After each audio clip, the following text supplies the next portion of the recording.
Hello and welcome to Firefighting in Canada this week. Today's edition is brought to you by VFIS of Canada, a division of CVIS Incorporated, Canada's largest insurer of firefighters. I'm Justin Belmore, and this is your Firefighting News. Your top story? An appeals court rules that a rigorous fitness test for Saskatchewan firefighters may be discriminatory.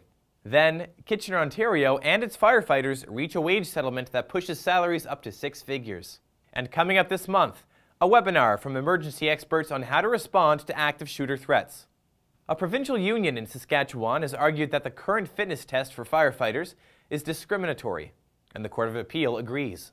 CBC News reports that in a June 15th decision, Justices Georgina Jackson, Maurice Haroff, and Peter Whitmore backed an arbitrator's finding that the test's cutoff score has a potential discriminatory impact on females and older males, and that it's not a bona fide occupational requirement. The arbitrator found that there was no evidence that showed women or older men had not been able to do the work of a firefighter, but due to the time limits and other standards of the test, they could still find themselves in the category of people who couldn't pass it.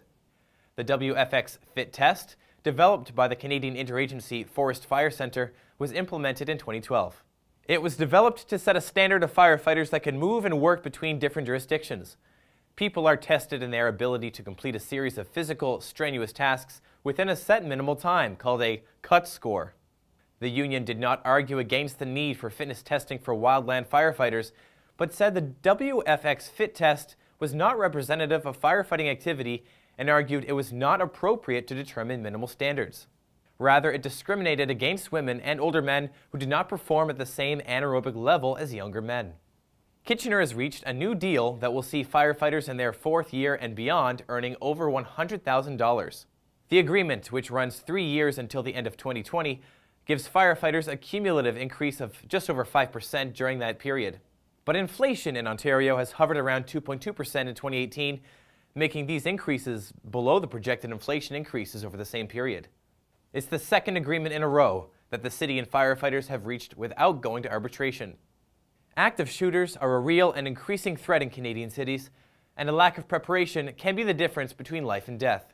Over the past 4 years, Canadians have witnessed tragedies like the 2014 shooting of a military officer in Ottawa, the 2017 Quebec City mosque shooting, and most recently, the Toronto van attack.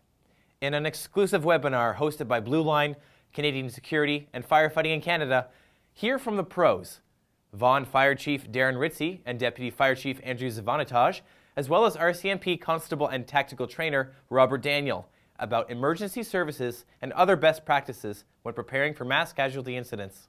Register online for free and tune in on July 26th at 2 p.m. Eastern Standard Time for the webinar. This is Annex Business Media's Niche TV. Thanks again to VFIS of Canada, a division of CVIS Incorporated, Canada's largest insurer of firefighters. Stay tuned for our next episode of Firefighting in Canada this week on Friday, July 20th. I'm Justin Belmore. We'll see you next time.